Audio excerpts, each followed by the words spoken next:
नमस्ते, good evening, बहुत स्वागत। भारत एक्सप्रेस देख रहे हैं आप। मैं हूं आपके साथ रोहित पोखरियाल। राम मंदिर चढ़ावे में चोरी की हलचल के बीच ट्रस्ट की एक बेहद आपातकालीन मीटिंग चल रही है। ट्रस्ट के महासचिव चंपत राय और अनिल मिश्रा के इस्तीफे की पेशकश की गई है। इस पूरे मामले की जांच कर रही एसआईटी अपनी अंतरिम रिपोर्ट सौंपने जा रही है। सवाल यह है कि रामलला के दरबार में भक्तों की गाड़ी कमाई और आस्था के पैसे पर आखिर डाका किसने डाला?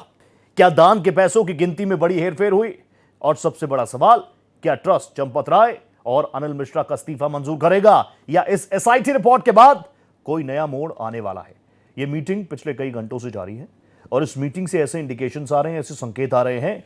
और आपने नृत्य गोपाल दास का लेटर भी देखा होगा जिसमें वो कह रहे हैं कि जो रामद्रोही हैं, जिन्होंने महापाप किया है, उन्हें कड़ी से कड़ी सजा मिलेगी। सोर्सेज ये भी बता रहे हैं कि जो मीटिंग चल रही है उसमें चंपत राय और अनिल मिश्रा का इस्तीफा लगभग मंजूर हो चुका है। क्या माहौल बन रहा है और आस्था के इस केंद्र को लेकर लोगों के बीच से क्या रिएक्शन आ रहे हैं, यह भी आपको बताऊंगा। एक सार्थक चर्चा करेंगे, जबरदस्त पैनल मेरे साथ जुड़ेगा। उससे पहले देखिए यह रिपोर्ट।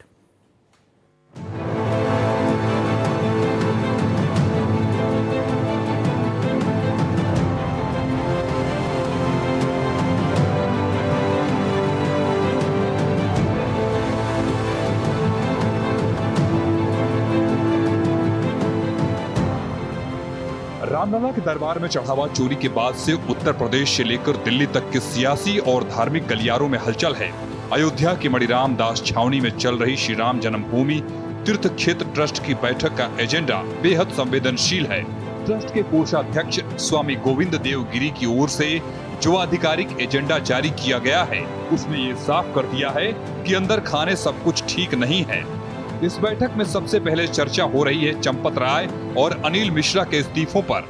आखिर नौबत इस्तीफे और इतनी बड़ी बैठक तक क्यों आई? दरअसल पिछले कुछ दिनों से राम मंदिर के दान पात्रों से प्राप्त धनराशि और चढ़ावे में चोरी की खबरें सुर्खियां बटोर रही थी। आरोपों के बाद इस पूरे मामले की जांच एक विशेष जांच दल यानी एसआईटी को सौंपी गई थी। आज की इस बैठक में एसआईटी अपनी अंतरिम रिपोर्ट पेश करने जा रही है। दान के पैसों की गणना में कहां चूक हुई, किसने हेरफेर की, एसआईटी की ये रिपोर्ट आज कई बड़े चेहरों से पर्दा हटा सकती है।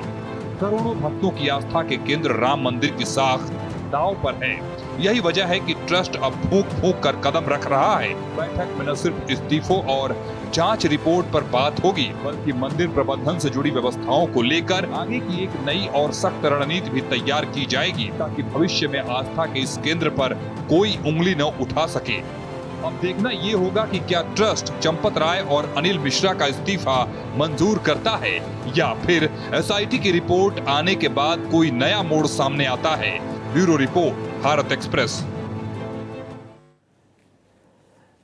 तो पूरे देश की नहीं, दुनिया की निगाहें हैं 6 तारीख को जो मीटिंग हो रही है, वहां से भी लगातार भारत एक्सप्रेस मेरे सहयोगी मनमीत गुप्ता आपको अपडेट्स पहुंचा रहे हैं। मेरे इस बुलेटिन में भी वो जुड़ेंगे। लेकिन आप जानते हैं 5 बजे हम एक सार्थक चर्चा करते हैं, एक जबरदस्त पैनल मेरे साथ जुड़ता है। मैं आपको बता दूं, मेरे साथ स्टूडियो में इस पूरे मामले पर बात करने के लिए आचार्य मदन जी मेरे साथ जुड़े हुए हैं, जो कि विश्व हिंदू पीठ के अध्यक्ष हैं। आचार्य मदन जी, मैं आपको नमस्ते कर रहा हूं, नमन कर रहा हूं और बहुत स्वागत कर रहा हूं। मैं आपसे जानना चाह रहा हूं, क्योंकि सोर्सेज हमारे बता रहे हैं कि जो ट्रस्ट है जिसकी मीटिंग इस वक्त अयोध्या में चल रही है, मंथन चिंतन चल रहा है। कहा जा रहा है कि संकेत ऐसे हैं कि चंपत राय जी और अनिल मिश्रा जी का इस्तीफा मंजूर हो सकता है। इतने बड़े विवाद के बाद अगर ये नेतृत्व बदल रहा है, इसके संकेत, इसके मायने आप क्या समझ रहे हैं? देखिए, पहले मीटिंग जो चल रही है ये कोई सामान्य मीटिंग नहीं है ट्रस्ट की। आमतौर पे जैसे मीटिंग होती है तो उसमें पूरी गोपनीयता रहती है। ट्रस्ट के लोग इसमें बड़े कॉन्फिडेंशियल तरीके से सब व्यवस्थाओं को, मैनेजमेंट को संभालते हैं। परंतु इस समय मामला राम धन के चोरी का है जी, और उस चोरी का है जिसकी चर्चा आज हर घर में हो रही है। जी बिल्कुल। हर राम भक्त के परिवार में ये बड़ा एक विशेष चर्चा का विषय बना हुआ है। तो ऐसे में इस बैठक को सार्वजनिक रूप से मुझे लगता है करना चाहिए था, क्योंकि जितनी पारदर्शिता इस समय ट्रस्ट और सरकार दिखाएगी उतने ही आस्था लोगों की वापस लौटकर और उससे कई गुना होकर आएगी। सही बात। अब ये जो निर्णय है इस्तीफा देने का, त्याग पत्र का स्वीकार करने का, इससे काम नहीं चलेगा, क्योंकि जिम्मेदारी यह है कि कोष में गड़बड़ हुई है। कोष की निगरानी जो करते हैं स्वामी गोविंद देव गिरी जी करते हैं जी। तो अब उन्हीं की, पहले ये आया कि उन्हीं की अध्यक्षता में, उनकी अध्यक्ष की अगुवाई में, नृत्य गोपाल दास जी के अगुवाई में और इनकी अध्यक्षता में बैठक होगी। अब उसमें प्रमुखता से केवल 9 लोग ऐसे हैं ट्रस्ट में जिनको वोट देने का अधिकार है। महाराजा विमलेंद्र सिंह जी अब नहीं रहे, वो पद खाली हो चुका है। अब 9 लोग बहुमत से क्या फैसला करते हैं जी, ये एक बड़े लोगों में उत्सुकता रहेगी। निर्णय पर हम नहीं जा रहे अभी हम कह रहे हैं कि इसको जितना पारदर्शिता रखेंगे उतना लोगों की आस्था जुड़ेगी और नैतिक रूप से जिम्मेदारी सभी की है। ट्रस्ट के एक एक सदस्य की है, अध्यक्ष की है, पदाधिकारी। केवल अगर नाम के लिए पदाधिकारी हैं, कोषाध्यक्ष और अध्यक्ष, और सारे पूरी जिम्मेदारी केवल महासचिव के पास थी, तो ये भी प्रबंधन का एक अकुशलता का या कुव्यवस्था का एक बहुत बड़ा उदाहरण बन जाएगा। तो इसलिए आमूलचूल परिवर्तन करने की आवश्यकता है सरकार को। पूरे निर्णय को बड़ा स्पष्ट रखना चाहिए और जनता के सामने पारदर्शिता चाहिए, ये बहुत जरूरी है। ये इंपॉर्टेंट है। सारी चीजें, सारा बवाल ही उस चीज का है कि पारदर्शिता होनी चाहिए, ट्रांसपेरेंसी होनी चाहिए। मेरे जैसा रामभक्त, मेरे जैसे करोड़ों रामभक्त जो अपनी गाड़ी कमाई से कुछ हिस्सा अर्पण कर रहे हैं अपने आराध्य को, मर्यादा पुरुषोत्तम भगवान श्री राम को, तो कम से कम इतना अधिकार तो हो, इतना अधिकार तो हो। मेरे साथ एक जबरदस्त पैनल जुड़ चुका है। मदन जी, मैं वापस आ रहा हूं आपके पास, एक बार तारुफ करा दूं। मेरे साथ इस वक्त प्रोफेसर पवन सिन्हा जी जुड़े हैं जो कि जाने माने वैदिक धर्माचार्य हैं। पवन सर, आपको मैं नमस्ते कर रहा हूं, वापस से स्वागत करूंगा। साथ ही मेरे को तनुज दीक्षित नजर आ रहे हैं, किसी इंट्रोडक्शन की जरूरत है नहीं, एडवोकेट है सुप्रीम कोर्ट के। तनुज जी, आपको नमस्ते कर रहा हूं, बहुत स्वागत कर रहा हूं। और अयोध्या से मेरे सहयोगी मनमीत गुप्ता भी मुझे स्क्रीन पर नजर आ रहे हैं। मैं सीधा इस डिबेट की ओपनिंग तो मैं आचार्य मदन जी से कर चुका हूं, लेकिन अयोध्या में क्या कुछ चल रहा है ये तो मदन जी भी जानना चाह रहे होंगे। मनमीत, मुझे बता दो, पिछले कई घंटों से आप लगातार यहां पर बने हैं, मीटिंग्स चल रही है, एक चीज और क्लियर कर दो, ये मीटिंग राम मंदिर परिसर के अंदर चल रही है, कहां चल रही है? रोहित, देखिए, ये जो मीटिंग है वो राम जन्मभूमि मंदिर के परिसर में चल रही है और ये बैठक अभी लगभग 1 घंटा हो चुका जो शुरू हो चुकी है। जी। बैठक में बहुत सारी तमाम चर्चाएं हो रही हैं। 3 प्रमुख बिंदु है रोहित। देखिए कि पहला बिंदु है जो चंपत राय और अनिल मिश्र का इस्तीफा है, उस पर चर्चा। दूसरा, 2025-26 का आय व्यय का ब्यौरा। तीसरा, ट्रस्ट में कैसे पारदर्शिता लाई जाए, उस पर चर्चा। तो इन 3 प्रमुख बिंदुओं पर चर्चा हो रही है इस समय। बैठक बेहद महत्वपूर्ण है। नित्य गोपाल दास जी, जो कि राम जन्मभूमि तीर्थ क्षेत्र ट्रस्ट के अध्यक्ष हैं, वो अस्वस्थ होने के बाद भी इस बैठक में शामिल हो रहे हैं। इसके अलावा जो है दिनेन्द्र दास जो हैं, जो निर्मोही अखाड़ा के महंत हैं, वो वर्चुअल रूप से, इसके अलावा जो है के पाराशरन, वो भी वर्चुअल रूप से इस बैठक में जुड़े हैं। तो अगर आप देखिए, इन ट्रस्टियों की महत्वपूर्ण बैठक है, सभी ट्रस्टी इसमें जुड़े हुए हैं और अहम बिंदुओं पर इसमें चर्चा चल रही है। नहीं, मेरा ये सवाल इसलिए था ना क्योंकि पहले मीटिंग होनी थी मणिराम दास छावनी में, उसके बाद उसको चेंज किया गया। गलत तो नहीं हूं ना मनमीत भाई? निश्चित रूप से देखिए, ये सही बात है। हाँ। इससे पहले जब भी राम जन्मभूमि तीर्थ क्षेत्र ट्रस्ट की बैठक हुई है, वो जो ट्रस्ट के अध्यक्ष हैं महंत नित्य गोपाल दास जी का आश्रम मणिराम दास छावनी वहीं पे हुआ करती थी। हाँ। ये पहली बार ऐसा है जो राम जन्मभूमि परिसर में हो रही है बैठक, और इस परिसर में जो बैठक हो रही है उसमें खुद नित्य गोपाल दास जी अस्वस्थ होने के बाद भी ये बैठक में पहुंचे हुए हैं, सम्मिलित है। ठीक है, तनुज दीक्षित का एक रिएक्शन ले लेता हूं, उसके बाद वापस आ रहा हूं। मनमीत भाई, अब तक क्या खबरें छन तक आप कर पहुंची है?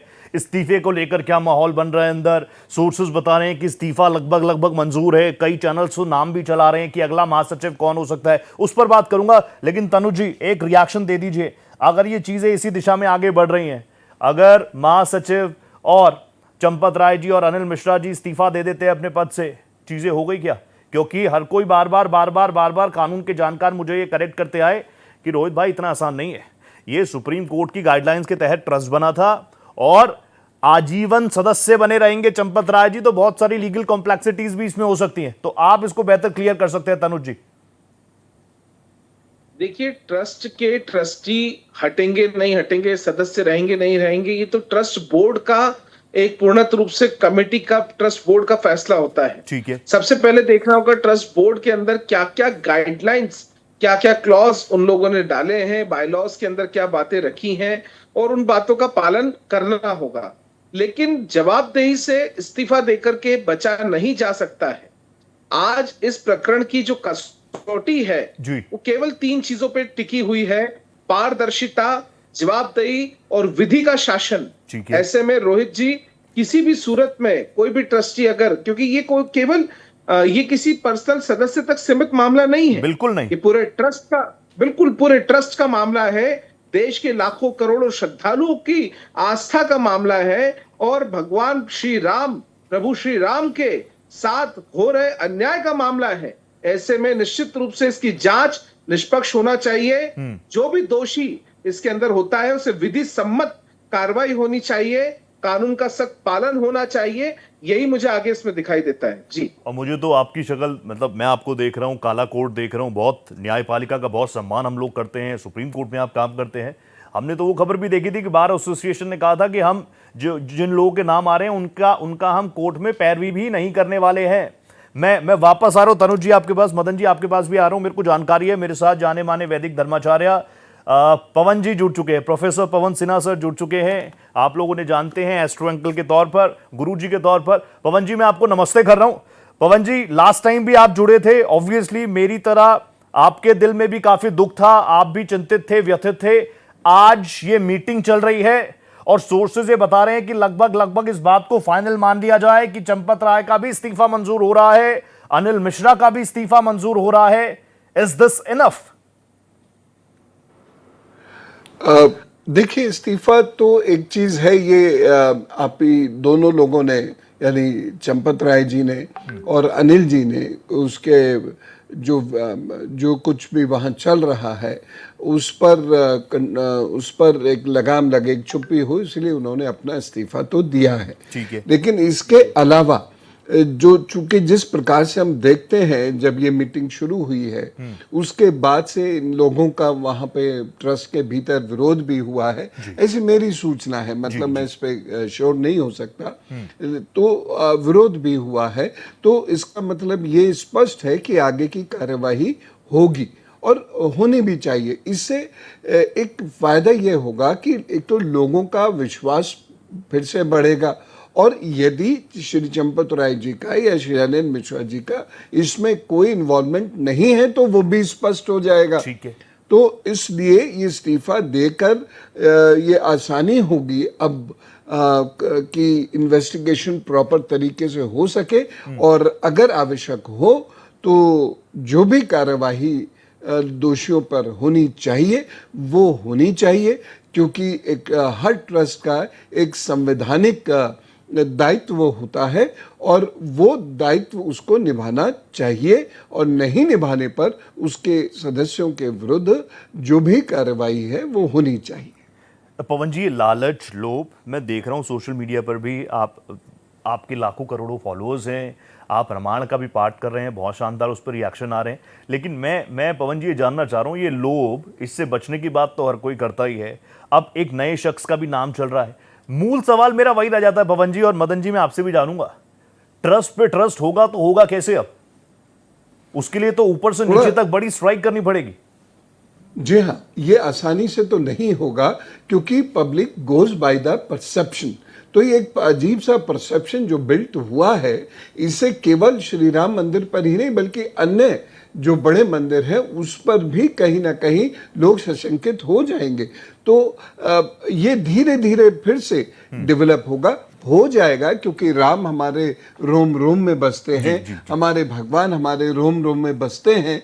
तो इसलिए लोग फिर से सब कुछ भूल जाएंगे, वो भूल जाएंगे उस बिल्डिंग को, वो याद रखेंगे तो अपने श्री प्रभु राम को, उनकी प्रतिमा को और उनके स्थान को, और वो फिर से जाएंगे वहां शीश नवाएंगे।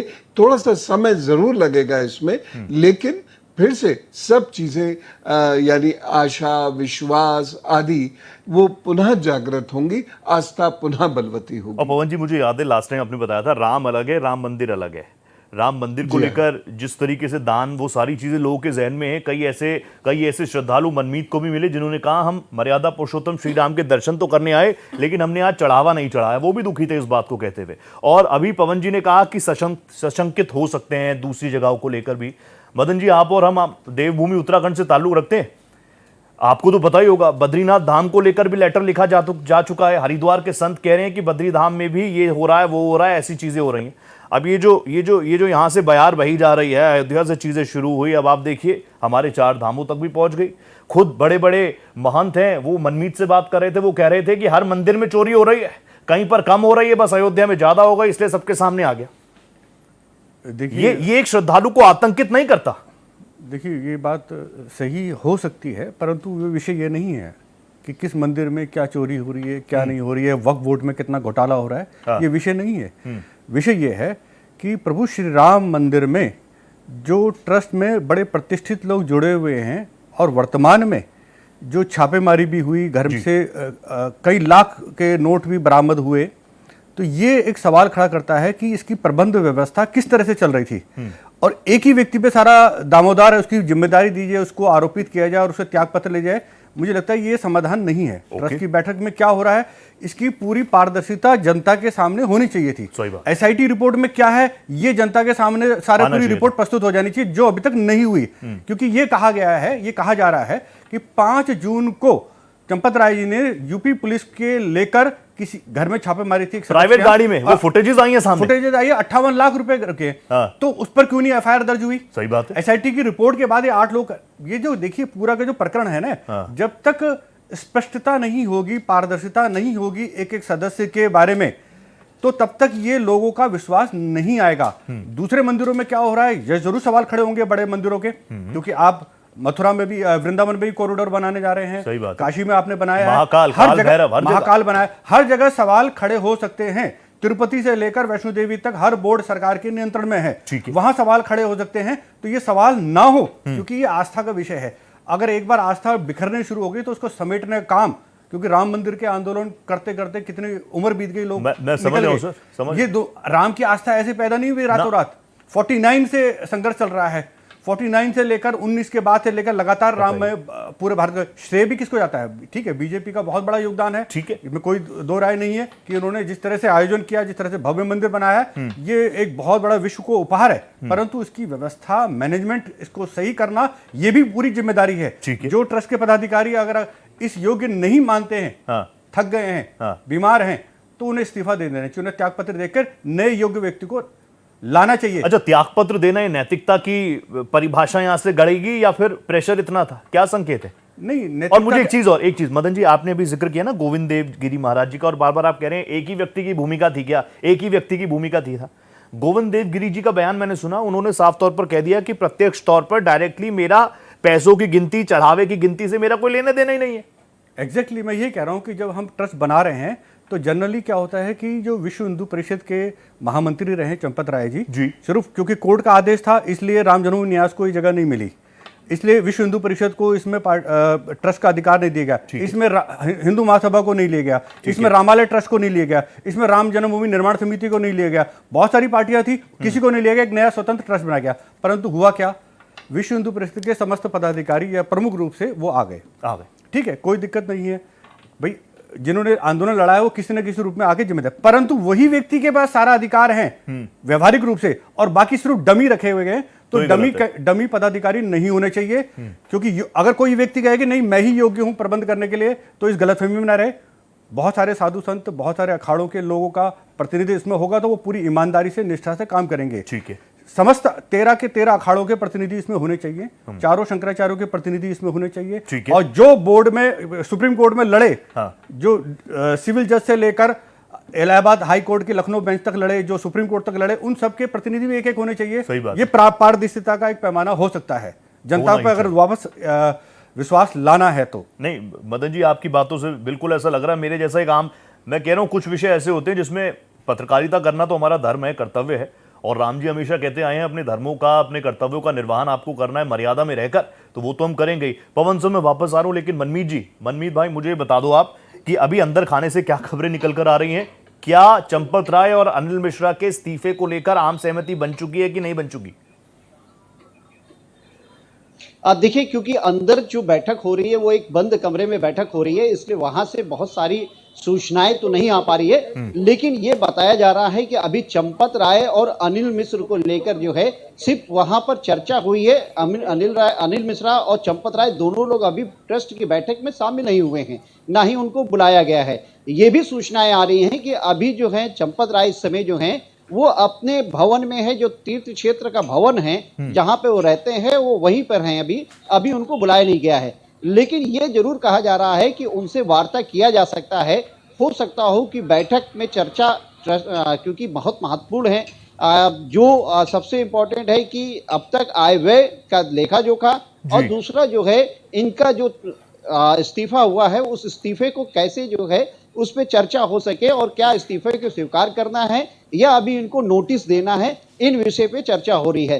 तो ये माना जा रहा है कि 5:30 से 6 बजे तक ये चीजें क्लियर हो सकती हैं ओके। कि अभी क्या निर्णय होगा। लेकिन क्योंकि बैठक अभी लगातार चल रही है और बंद कमरे में चल रही है, तो बहुत सारी सूचनाएं बाहर नहीं आ पा रही है। तो मैं अपने दर्शकों को एक चीज की तस्दीक कर दूं, मेरे जो सहयोगी हैं मनमीत गुप्ता, इनके जो सोर्सेज है वो अंदर तक है, और अगर अयोध्या में खड़े होकर मेरे सहयोगी मनमीत गुप्ता ये कह रहे हैं कि बंद कमरे से चीजें निकलकर बाहर नहीं आ पा रही हैं, तो आप इस पर ठप्पा लगवा लीजिए, रोहित पोखरियाल का भी और मनमीत गुप्ता का भी। बाकी चैनल्स में बहुत सारी चीजें कि खबर पर असर हो गया, चंपत राय का इस्तीफा मंजूर हो गया, मैं गारंटी के साथ दे चुका हूं, क्योंकि मैं अयोध्या भी घूम चुका हूं, मैं मनमीत गुप्ता को पर्सनली भी जानता हूं, और मैं जानता हूं वो ग्राउंड पर किस तरीके से काम कर रहे हैं। तो अभी वो कह रहे हैं कि थोड़ा इंतजार करना होगा, एग्जैक्ट डिटेल्स मनमीत गुप्ता ही देंगे। मैं सीधा तनुज भाई आपके पास आ गया। पवन सर तुरंत just give me 2 minutes. Tanuj, मुझे एक बात बता दो, क्योंकि बार बार यही बातें निकल कर आ रही हैं, सुप्रीम कोर्ट की गाइडलाइंस। आप जरूर ट्रस्ट डीड को भी समझते होंगे, ये ट्रस्ट किस तरीके से काम करता है, और अब ट्रस्ट के ऊपर जिस पर सबको ट्रस्ट था, अंधा ट्रस्ट था, और बीच में फिर ये बातें भी आ गई कि भैया राम मंदिर का चंदा है, कोई सवाल कैसे उठा सकता है। तो अब आप मुझे ट्रस्ट की क्या कुछ काम होने चाहिए, और ट्रांसपेरेंसी को जिसको लेकर मदन जी क्लियर कट बोल रहे हैं कि ट्रांसपेरेंसी होनी चाहिए थी, आज तक भी ट्रांसपेरेंसी में एक बड़ा क्वेश्चन मार्क है। ये ट्रस्ट क्या है, कैसे काम करता है, और आने वाले दिनों में अगर इसका ऊपर से नीचे तक स्ट्राइक होगी, किस तरीके से काम करना चाहिए, विश्वास कैसे आए। बिल्कुल रोहित भाई, आपका प्रश्न बहुत अच्छा है। देखिए, भारत में एक कानून है, the Indian trust act 1882। Okay. उसके तहत केवल प्राइवेट ट्रस्ट उसके अंतर्गत आते हैं। लेकिन राम मंदिर का ट्रस्ट जो है वो पब्लिक चैरिटेबल ट्रस्ट है, रिलीजियस ट्रस्ट है जी। और ये बहुत इंपॉर्टेंट है समझना कि ये ट्रस्ट सीधे गवर्नमेंट के अंडर में आता है। श्री राम जन्मभूमि तीर्थ क्षेत्र और जो पब्लिक ये चैरिटेबल ट्रस्ट है गवर्नमेंट ऑफ इंडिया का, पब्लिक रिलीजियस चैरिटेबल ट्रस्ट है गवर्नमेंट ऑफ इंडिया का, सुप्रीम कोर्ट का जो वर्डिक्ट आया था सन 2020 में, उसके बाद ये फॉर्म किया गया है, और इसको बहुत ये अलग से सेंट्रल गवर्नमेंट के अंडर में, हम कहेंगे रोहित जी की सेंट्रल गवर्नमेंट के अंडर में आने वाला ट्रस्ट है। जी ठीक है, मैं वापस आऊंगा तनुज जी। पवन जी प्लीज मुझे एक चीज बताइए। पवन जी, धर्म के बारे में आप हो तो मैं क्या ही बोलूं, धर्म के मामले में अगर पवन जी मेरे साथ है तो मैं क्या ही बोलूं। ये ऐसा हो जाएगा कि मैं सूरज को दीप दिखाने का प्रयास कर रहा हूं, ऐसा नहीं हो सकता। लेकिन फिर भी मैं खुद भी अपने ज्ञान चक्षुओं को आप लोगों से ज्ञान अर्जन करना चाह रहा हूं कि धर्म में पूजा पाठ, सच बोलना, आस्था जितनी इंपॉर्टेंट है, क्या ट्रांसपेरेंसी, पारदर्शिता उतनी इंपॉर्टेंट नहीं है? उतनी ही इंपॉर्टेंट है। एक धार्मिक व्यक्ति को, एक सामान्य धार्मिक व्यक्ति को ही बहुत ट्रांसपेरेंट होना चाहिए। जो वो सोचता है, वो जो वो करता है, यानी कथनी में और करनी में कहीं कोई अंतर होना ही नहीं चाहिए। और इसीलिए जो गुरु शिष्य साथ साथ रहते थे, जिससे कि वो ट्रांसपेरेंसी गुरु के आचरण में भी आए और वो शिष्य को वो ट्रेन भी कर सके। तो हमारे यहाँ तो संस्कृति, संस्कार, शिक्षा और उसके साथ साथ जीवनचर्या, पारदर्शिता, ये सब एक सामान्य सी प्रक्रिया होती थी जो धार्मिक प्रशिक्षण का हिस्सा है। आज जितने भी आचार्य हैं वो इसी भांति से प्रशिक्षित हुए हैं और आगे भी लोगों को प्रशिक्षित करते हैं, गुरुकुल को प्रशिक्षित करते हैं। तो पारदर्शिता तो होनी ही चाहिए। और यहाँ मैं कुछ एक महत्वपूर्ण बात और कहना चाहूंगा। मैं हमेशा से इस बात को मानता आया हूं कि मंदिरों पर सरकारी नियंत्रण ना हो तो अच्छा है, क्योंकि सरकार तो देखिए हर जगह है, सरकारी दृष्टि तो हर जगह होनी भी चाहिए, चाहे वो किसी भी फॉर्म में हो। सरकारी दृष्टि तो हर जगह होनी ही चाहिए। लेकिन मंदिर यदि महंतों के हाथ में है, हमारे पूजनीय आचार्यों के हाथ में है, पूजनीय भगवान शंकराचार्य के हाथ में है, तो और ये लोग यदि उसकी देखभाल करते हैं तो सरकार को ये लोग अपने डॉक्यूमेंट सबमिट करने ही चाहिए। लेकिन अब मंदिर का जो मैनेजमेंट है वो कड़ा भी हो, प्रशिक्षित लोगों के हाथ में हो, पारदर्शी हो और वह धार्मिक लोगों के पास ही हो। Perfect. ऐसा मेरा पुनः निवेदन है। कई बार अनेक मंचों से मैंने इस बात को कहा है, क्योंकि जब हम सीधे अन्य लोगों का इंटरफेरेंस देखते हैं कमेटी में तो दिक्कत हो जाती है। बिल्कुल सही बात है, और एक बार हो तो गलती हो। अब यहाँ से अगर बड़ी स्ट्राइक हो जाए तो बहुत अच्छा हो जाए, क्योंकि राम भक्त जो हैं, मैं तो बार बार ये कह रहा हूँ कि 500 वर्षों का इंतजार, पवन जी हो गए, हमारे मदन जी हो गए, इन्होंने चप्पल घिसने से लेके अपनी स्किन तक घिस दी, चमड़ी तक घिस दी, और महज 2 सालों में 2.5 सालों में इतना बड़ा डेंट लग गया सनातन के ऊपर। और अभी तो जेनजीज का ज़माना है, वो किस तरीके के सवाल पूछ रहे हैं सोशल मीडिया पर, हम चुप हो जाते हैं, लेकिन उन सवालों को लेकर भी आऊँगा। पवन जी है, मदन जी मेरे साथ है। तनुज जी, अब यहाँ से आगे किस तरीके से एसआईटी की रिपोर्ट भी सामने आ रही है, सब कह रहे हैं कि उसको भी, जैसे मदन जी ने कहा कि उसको भी पब्लिक प्लेटफॉर्म पर रखना चाहिए। यहां से आगे अगर कानूनी लड़ाई लड़ना चाहे, क्योंकि कई ऐसे संगठन हैं जो कह रहे हैं कि हम कोर्ट में भी इसको लेकर जाएंगे, कोर्ट में भी इसको लेकर जाएंगे, आधार तथ्य इतने स्ट्रांग अभी हैं? बिल्कुल बिल्कुल है। देखिए क्या है कि कोर्ट में कोई भी चीज ले जाने के लिए बिल्कुल जा सकती है। आरोप जो लगे हैं उसमें बेहद गंभीर धारा है रोहित जी। सेक्शन 306 भारतीय न्याय संहिता का, जिसमें आपराधिक न्यास भंग की धारा लगी है। सेक्शन 316 का सब क्लॉज 5 भारतीय न्याय संहिता का, अगर हम बात करें तो चोरी से संबंधित उसके अंदर धारा लगी है। धारा 317/4 बीएनएस का, जिसमें छल धोखाधड़ी के संबंधित धारा लगी है। ठीक है। धारा 317 सब क्लॉज 5 बीएनएस का गंभीर धोखाधड़ी हेतु जो लागू प्रावधान होते हैं उसकी लगी है। और साथ ही साथ क्योंकि आपराधिक षड्यंत्र है, इसीलिए बीएनएस के सेक्शन 61 भी इसमें लागू होता है। और ये सब धाराएं जो है ये अपने आप में बेहद गंभीर है। कई धाराओं में 2 साल, तो किसी में ये सब मिलाकर के अगर देखा जाए तो कुल मिलाकर के 7 साल से लगा करके आजीवन कारावास तक की सजा का प्रावधान भी दिखाई देता है रोहित जी।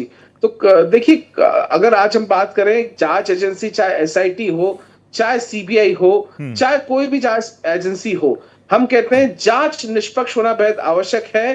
दोषियों को सजा मिलना बेहद आवश्यक है, और ये केवल इस्तीफे तक सीमित ये नहीं हो सकता है ट्रस्ट का मामला। इस्तीफा तो एक शुरुआत है। असलियत और जो भी सामने बातें आ रही हैं उनकी जड़ों तक पहुंचना है, कार्रवाई करनी है, और हम कहेंगे प्रभु श्री राम को इंसाफ दिलाना है, यही लक्ष्य होना चाहिए। जी जी, बिल्कुल सही बात है। मदन जी, मैं लगातार लोगों से संवाद कर रहा था, कई संघ के लोगों से भी मिला, विश्व हिंदू परिषद के लोगों से मिला। मैंने पूछा उनसे कि चंपत राय जी को जानते हैं आप?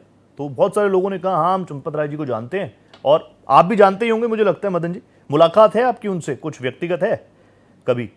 नहीं, बहुत व्यक्तिगत नहीं है। हाँ। कि ठीक है, विश्व हिंदू परिषद कार्यालय में हाँ, मुलाकात हुई है। हाँ जी। तो अब मैं अयोध्या, अब जैसे आपको पता है मैं उत्तराखंड से हूँ, मेरा रिश्ता अयोध्या से भी है, तो उधर आना जाना है। मनमीत जानते हैं मेरे सहयोगी। मुझे बताइए, सब कह रहे हैं चंपत जी तो बड़े सीधे व्यक्ति हैं, चंपत जी तो ऐसा हो ही नहीं सकता। और अभी मेरे साथ एच.एस. रावत साहब हमारे सहयोगी हैं, जुड़ते रहते हैं, आप भी उनके साथ बैठते हैं। रावत साहब कह रहे थे कि चंपत राय भी बहुत शरीफ आदमी है, और हो सकता है कि उनको भी अंधकार में रखा हो। और चंपत राय जी भी ये कह रहे हैं कि मेरी जिम्मेदारी हो गई पूरी, भगवान राम मंदिर बन गया, भव्य मंदिर बन गया, मेरा काम हो गया, लेकिन मैं ये दाग लेकर कहीं नहीं जाऊंगा। देखिए, बिल्कुल हर व्यक्ति का मानव अधिकार है कि अपने ऊपर किसी भी प्रकार का, चाहे वो आर्थिक हो या चारित्रिक हो, किसी प्रकार का दोष लेकर नहीं जाना चाहिए। बहुत सारी जो आरोप लगते रहते हैं, जैसे अभी हमारे वकील साहब ने कहा 7 साल की सज़ा कम से कम ना। हाँ, देखिए, ये तो एक कानूनी भाषा है जिसमें किसी चोरी के वाले मामले में, इस तरह के मामले में को हम सज़ा दे रहे हैं, ठीक है। परंतु हमारा धार्मिक शास्त्र ये कहता है कि तीर्थ में किया हुआ पाप कई गुना पाप होता है। मतलब साधारण पाप में गिनती नहीं होती, वो बहुत भयंकर पाप में उसकी गिनती गिनी गई है। तीर्थ में किया हुआ पाप जीवात्मा के, यानी मनुष्य के ऊपर आत्मा पर कलंक है, और वो कलंक एक जन्म में उतरने वाला नहीं है, कई जन्म लगते हैं, क्योंकि तीर्थ यात्रा करने का प्रयोजन ही यही है कि जन्म जन्मांतर के जो हमारे अच्छे पुण्य संस्कार हैं वो इन्हीं तीर्थ स्थानों पर आकर जागृत होते हैं। और उसी तीर्थ स्थान पर व्यक्ति अगर पाप कर्म करता है तो कितने जन्मों का बंधन हो गया? 7 साल बाद हो सकता है इनमें से कोई मुजरिम छूट जाए अगर जेल होती है किसी को, परंतु जो जन्म जन्मांतर का उसने जो पाप अपनी आत्मा पर ले लिया है उससे मुक्ति साधारण नहीं है, उन्हें प्रायश्चित करना पड़ेगा। मैं कह रहा हूं कि जिम्मेदारी से एक एक पदाधिकारी को, एक एक सदस्य को, चाहे कोई इसमें पदेन है या स्थायी रूप से सदस्य है, ठीक है, इन सब को प्रायश्चित करने की आवश्यकता है प्रभु श्री राम के आगे बैठकर। गोविंद देव गिरी जी कह रहे हैं मुझे मेरा प्रत्यक्ष रूप नहीं है, हाथ जोड़ लिए। तो आपको पहले दिन से इस्तीफा देने चाहिए। चंपत राय जी हाथ जोड़ चुके हैं, हमको यही तो टिंडू ने सवाल है। धोखा दे दिया, आगे कोई और आएगा, उसकी नाक के नीचे चीजें नहीं होंगी, कैसे विश्वास करूं मैं एक राम भक्त होने के नाते? यही सवाल है कि अगर आप प्रायश्चित की भावना से सामने आते हैं जनता के बीच में, राम भक्तों के बीच में, तो आप एक बहुत बड़ा उदाहरण पेश करेंगे इस संत समाज के लिए, जनमानस के लिए।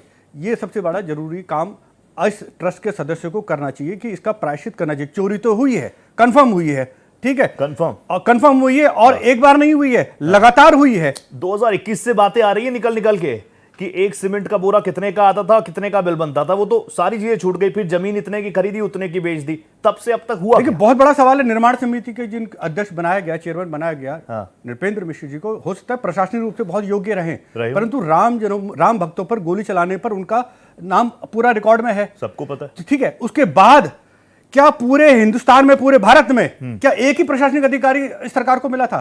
ये भी एक सवाल है कि आखिर ये कौन सी रणनीति है, ये कौन सा प्रयोग हो रहा है कि एक इतनी बड़ी जिम्मेदारी, राम निर्माण समिति में 1200 से लेकर 1800 करोड़ रुपए का कम से कम बजट है, जितना खर्च हुआ है, एक व्यक्ति को सौंप दी जाए, और ऐसे व्यक्ति को जिसका राम भक्तों पर गोली चलाने पर उसके हाथ रंगे हों। तो मुझे मदन जी ये सवाल तो है। ये सारी बातें साधु संत समाज, मैं तो मानता हूं कि आप जैसे लोग हैं, भगवाधारी हैं, आपके पीछे पूरा पूरा मजमा चलता है, युवा आपको देख रहे हैं, सुन रहे हैं, साधु संत लोगों की बात नहीं सुनी जा रही क्या? और देखिए, तो कह रहे हैं कि साधु संतों की सरकार है। 2021 की बात कही, चंपत राय के निजी जीवन के विषय में तो नहीं कहूंगा, परंतु 2021 में वो एक बार चर्चा में आए थे जी, पवन जी उनके भाई पर बिजनौर में एक डिग्री कॉलेज में, जो एक इंडोनेशिया की एक महिला थी, उनकी प्रॉपर्टी पर, गौशाला की भूमि थी, लगभग 20,000 मीटर के करीब कब्जा करने का आरोप लगाया था हमारे एक बड़े वरिष्ठ पत्रकार विनीत नारायण जी ने। बाद में कुछ सेटलमेंट हुआ, वो मामला खत्म हुआ।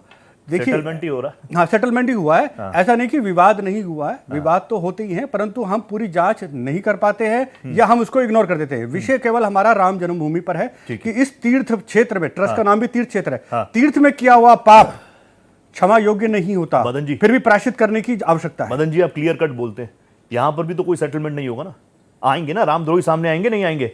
देखिए, मैं एक बार बताता हूँ, आजकल कोर्ट की भी रिकॉर्डिंग हो रही है, जज और वकील क्या बहस कर रहे हैं, सब रिकॉर्डिंग में चलता है, यूट्यूब पे आता है। तो इस ट्रस्ट की सबसे ज्यादा आवश्यकता थी, ये नॉर्मल बैठक नहीं है। इस समय जो पूरे देश में बवाल है, पूरे विश्व के सनातनी देख रहे हैं, तो इनको ट्रांसपेरेंसी रखनी चाहिए, पूरी वीडियो रिकॉर्डिंग, दूध का दूध पानी का पानी करना चाहिए, कौन सा सदस्य क्या बोल रहा है, कौन से तथ्य रखे जा रहे हैं, कम से कम ये तो अधिकार होना चाहिए। आस्था का देश है, सनातन परंपरा का भारतवर्ष है। मनमीत, मैं तुरंत आ रहा हूं आपके पास, जस्ट 2 मिनट दीजिए।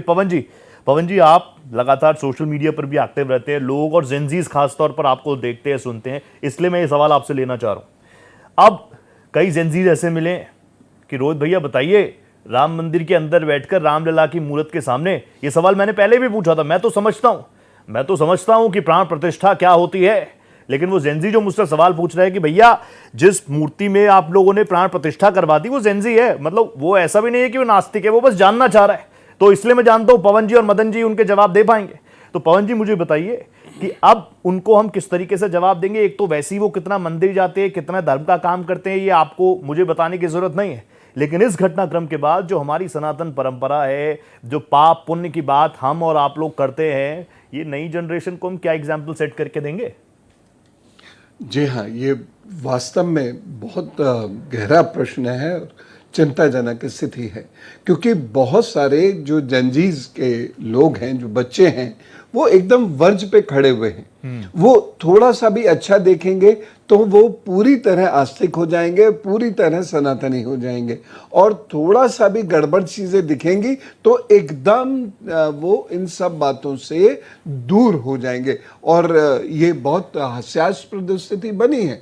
और देखिए, यहाँ पर एक स्टेटमेंट मैं मौर्य साहब का देना चाहूँगा। वो पब्लिक में बोल रहे हैं और पब्लिक में ये कह रहे हैं कि जो राम अपने पैसे की रक्षा नहीं कर सकते वो आपकी क्या करेंगे। लेकिन शायद वो ये सब लोग ये भूल जाते हैं जो अभी आचार्य मदन जी ने भी कहा कि डिवाइन जस्टिस है, रोहित जी, डिवाइन जस्टिस है और ये कोई भी बख्शा नहीं जाएगा।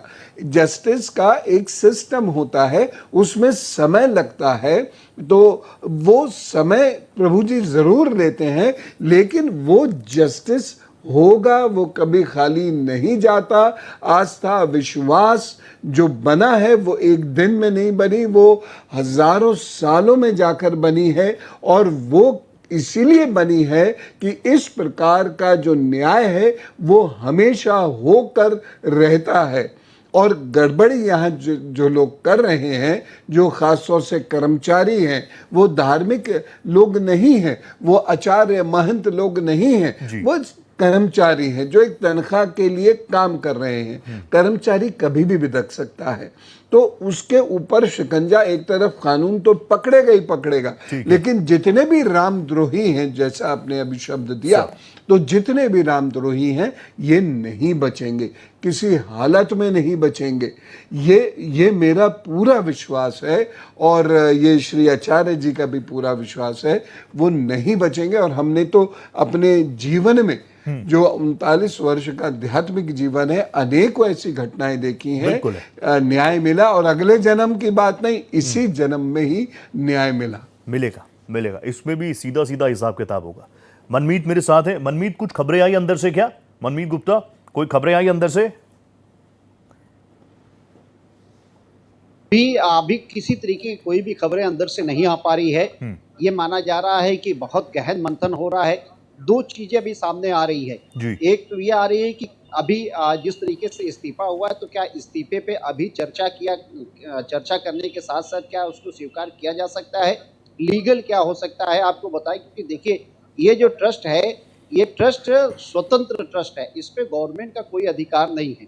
तो ऐसे में जो इनका बायलॉज है, जो उनके नियम कानून, उसके तहत क्या अभी हमको एक नोटिस देनी चाहिए जिन लोगों ने इस्तीफा दिया उनसे पक्ष रखने के लिए, या तुरंत हम इस पर जो है जो इस्तीफा दिया उसको स्वीकार कर सकते हैं। अभी इन दो बिंदुओं पर जरूर ये चर्चा हो रही है। ये भी कहा जा रहा है क्योंकि अभी जांच चल रही है, अभी तो सिर्फ आरोप है।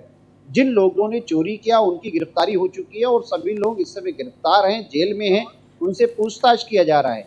लेकिन इनकी क्या संलिप्तता है, किस तरीके से चंपत राय, डॉक्टर अनिल मिश्र जो हैं इसमें दोषी हो सकते हैं, या इनकी लापरवाही मात्र है, तो पहले इनका पक्ष सुनना बहुत जरूरी है। तो अभी तक पक्ष जो है वो सुना नहीं जा सका है। तो ये माना जा रहा है कि अभी इस पे निर्णय हो रहा है, बंद कमरे में सारे निर्णय हो रहे हैं, और माना जा सकता है कि या तो ये बैठक खत्म हो जाए तो बहुत सारी चीजें सामने निकल के आ सकती है। ये भी माना जा सकता है कि आगामी दूसरी बैठक भी हो और उसमें ये बहुत सारी चर्चा हो, फिर कुछ बड़ा देखने को मिल सकता है। मनमीत, बीच में ये भी खबरें आ रही थी ना कि योगी सरकार की तरफ से भी हस्तक्षेप जो अब तक नहीं है, बहुत मां के बराबर है, उसको भी बढ़ाया जा सकता है, सीईओ की नियुक्ति हो सकती है, क्योंकि बार बार यही उठेगा कि कोई दूसरा पदाधिकारी आएगा तब भी भक्तों को विश्वास कैसे होगा कि जो पहले लूप होल्स थे वो अब भरे जा चुके।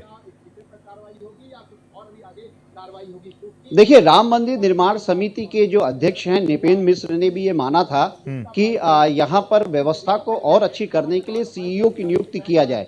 तो ऐसे में ये भी चर्चा का एक विषय जरूर है कि सीईओ की नियुक्ति हो, जिससे यहाँ पे पारदर्शिता बनी रहे।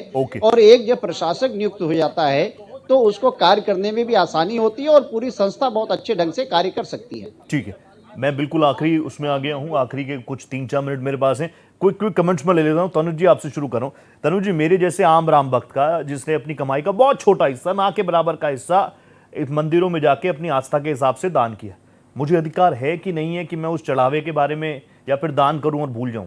मेरे कुछ कानूनी अधिकार हैं कि नहीं है? जानने का अधिकार है कि नहीं है? मुझे लगता है दान का अधिकार केवल दानी का होता है, लेकिन वो दान प्राप्त करने वाली ट्रस्ट उसका पूरा अधिकार मानती है। और देखिए, कानून का एक बेहद स्पष्ट सिद्धांत है।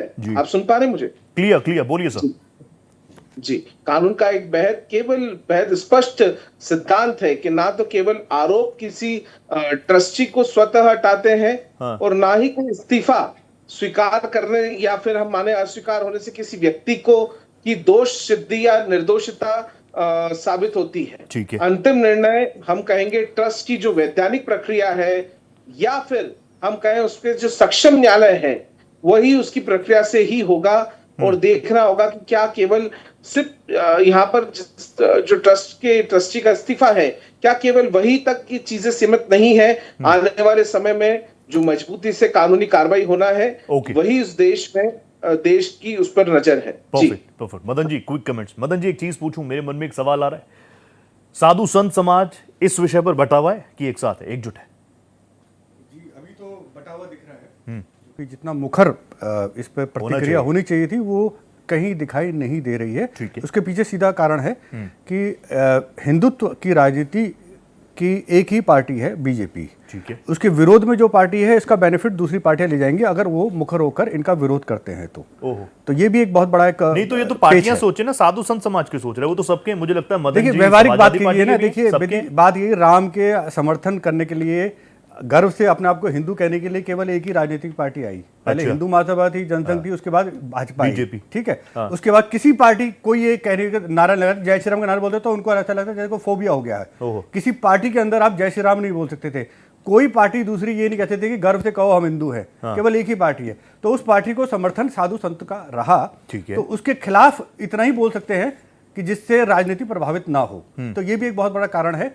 परंतु अब देखिए बात यह है, राम जन्मभूमि ट्रस्ट को पारदर्शिता लाने की जरूरत है।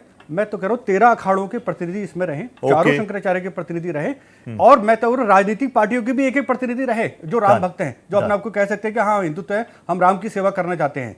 ट्रांसपेरेंसी आ जाएगी। ये केवल निजी ट्रस्ट नहीं है, ये पूरे राष्ट्र का मंदिर है। कि ये बीजेपी का कार्यालय नहीं है, ये विश्व हिंदू परिषद का कार्यालय नहीं है, ये राष्ट्र का मंदिर है। तो राष्ट्र का प्रतिनिधित्व होना चाहिए। ये बात आपने बहुत अच्छी कही। कुछ पॉलिटिकल पार्टीज आज जो इस मुद्दे को उठा रही हैं, मैं तो कह रहा हूं उठाना चाहिए। भगवान श्री राम सबके हैं, पवन जी सबके हैं, मदन जी सबके हैं, सनातन सबका है। बार बार हम ये ना कहें कि अरे इन्होंने तो गोलियां चलवाई थी। अरे चलवाई होंगी, हो सकता है राम जी ने सद्बुद्धि दे दी हो। पवन जी प्लीज कंक्लूड कर दीजिए मेरा शो। यहां पर आगे कैसे, और एक बड़ा वर्ग जो मान रहा है कि हमारे साथ धोखा हुआ है, उनको क्या मैसेज देंगे? देखिए, बड़ा एक सिंपल सा एक ट्रांसपेरेंट तरीका अडॉप्ट करना चाहिए। कि जैसे कोई भी दान आया, रसीद मैं मानता हूं एकदम से जनरेट नहीं की जा सकती। खास तौर से ऐसी रसीदें जो सामान के एवज में दी जाती हैं, वो एकदम से जनरेट नहीं हो सकती। ATG की रसीद एकदम से जनरेट नहीं हो सकती। लेकिन एक लेटर जरूर वहां पर बनाया जा सकता है कि आपने ये चीजें दी। वहीं वजन तोलने की एक मशीन भी रखी हो, और ये कोई बहुत बड़ी मुश्किल नहीं है इतने बड़े ट्रस्ट के लिए। तो वहीं वजन तोला जाए कि हाँ ये चीजें हुई है, और ये लेटर में मेंशन कर दी जाए कि इसके इतने दिन महीने के भीतर आपके पास रसीद पहुंच जाएगी। इसी से ट्रांसपेरेंसी आनी शुरू हो जाएगी।